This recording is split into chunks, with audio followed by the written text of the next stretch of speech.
Chers abonnés de Vajab Média, nous sommes à Ouagadougou, à la cité universitaire Padoua, c'est ça? Voilà. Donc nous sommes avec quelques étudiants de cette cité. On va donc profiter pour leur arracher quelques mots parce qu'on sait que le pays des hommes intègres vit une situation exceptionnelle. C'est la première élection après la chute du président Blaise Compaoré. Bonjour, messieurs, dames. Je commence par qui? Je réponds au nom de Kalmogo Julienne. Ok, vous êtes étudiante en... Étudiante en lettres modernes, 3e année. Ok. Vous particulièrement, qu'est-ce que vous attendez du nouveau président? Bon, les élections même c'est un événement, t'as entendu. Donc, ce matin on allait participer aux élections. On pense que le président qui sera élu va répondre aux besoins des étudiants et toute la population. Est-ce qu'en un mot vous pouvez dire les besoins des étudiants de Ouaga? Les étudiants souffrent, on souffre. Le cadre même n'est pas propice pour les étudiants, même au niveau de la restauration, tout. Si vous avez constaté, on a eu des problèmes tout récemment. Le problème n'est même pas encore résolu. C'est quoi le problème? Bon, c'est dû au DG. Il ne répond pas aux besoins des étudiants et puis bon, il tient des propos vraiment pas acceptables. Ok. Voilà. Et moi je réponds au nom de Bambara Ousmane. J'ai une maîtrise en droit des affaires. Ok. Ouais. Tu as fini d'accomplir ton devoir civique? Bien sûr, depuis 6h15. J'ai été élu. Ok.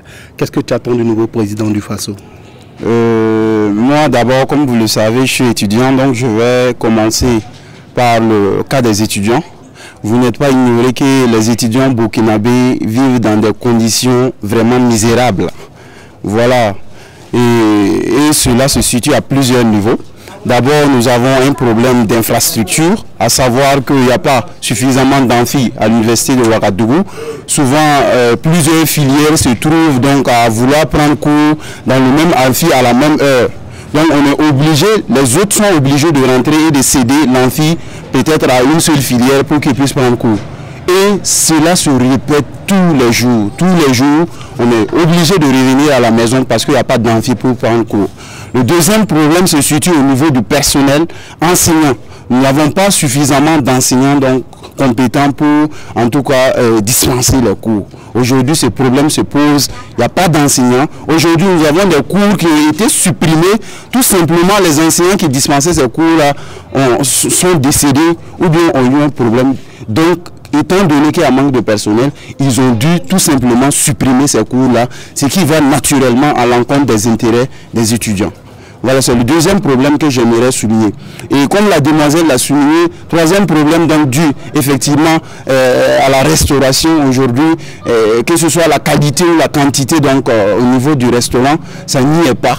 Donc vraiment, ça ne va pas. Également dans les milieux universitaires, comme vous le constatez où nous vivons, les conditions sont déplorables. Nous vivons dans des cellules où vraiment la propriété n'y est pas. Les douches sont infréquentables et vraiment c'est des conditions vraiment insoutenables. Nous avons déploré cela jusqu'à aujourd'hui, nous n'avons pas eu gain de cause. Et comme vous le savez, aujourd'hui, la jeunesse est très frustrée parce que le gouvernement qui a régné pendant 27 ans a mis cette jeunesse-là en marche de son projet de société. Et ce qui a conduit donc effectivement à l'insurrection des 30-31, comme vous le savez, parce que cette jeunesse en a marre donc, en tout cas, d'être pendant donc, 27 ans marginalisée, donc d'être vraiment méprisée. Et vraiment ce qui a conduit à l'insurrection des 30-31. Donc aujourd'hui, comme vous le savez, nous avons l'occasion donc de porter une autre personne à la tête de notre État.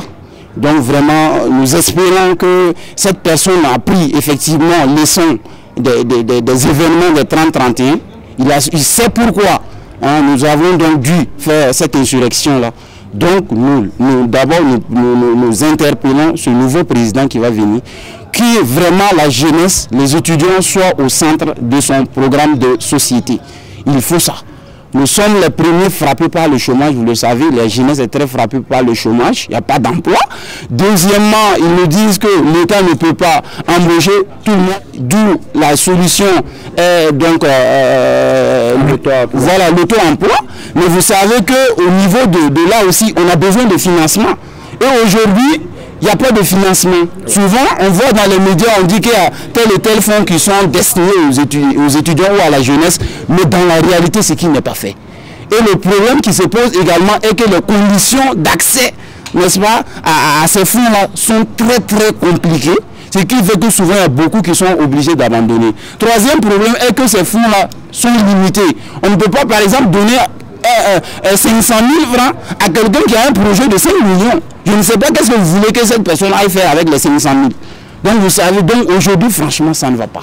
Donc, nous espérons vraiment que ce président-là va mettre la jeunesse au sein de son programme, notamment les étudiants qui constituent en majorité la jeunesse, et va vraiment prendre à bras le corps leurs problèmes. Ok. Moi, je vais vous poser une question qui va peut-être vous gêner. Hein. Le problème de l'emploi en Afrique était vraiment un problème. Vous avez suivi la révolution du Burkina. Aujourd'hui, il y a 14 candidats qui sont en lice. Vous, c'est lequel des candidats qui vous convainc? Je suis sûr qu'on ne va pas avoir l'unanimité. On ne va pas avoir un candidat qui va faire l'unanimité. Hein. Mais qui veut se jeter à l'eau? Moi, je considère que ça, c'est un secret. Ah oui, c'est un secret. On ne va pas te demander qui tu as voté, oui. Mais tu as lu le programme. Oui. C'est lequel des candidats qui donne une priorité à la jeunesse, selon vous? Hein? La parole compte, mais c'est les actes d'abord. Ils peuvent tenir des promesses et puis ne pas accomplir ce qu'ils ont dit. Ouais. Donc, on attend voir le candidat qui sera élu. Est-ce qu'il va respecter son programme? C'est ce que nous attendons.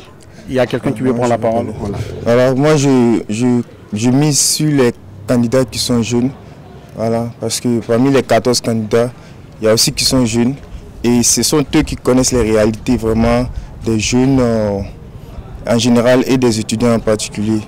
Donc ce sont eux qui peuvent réellement aider les jeunes, voilà, à pouvoir vraiment sortir la tête de l'eau. Voilà. Donc pour moi c'est la jeunesse. Okay. Voilà. Donc, on dit merci à tout le monde. Merci d'avoir répondu à nos questions. Vous pouvez retrouver cet entretien sur notre site internet www.ovaja.media. Voilà. À partir de demain, vous pouvez retrouver l'entretien.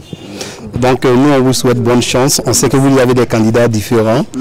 Bon, on ne sait pas ce qu'on va dire. Nous, on n'a pas de candidats. On dit bonne chance au pays. Nous, notre souhait, c'est que tout se passe bien pour que la jeunesse puisse avoir du boulot. Voilà. Merci.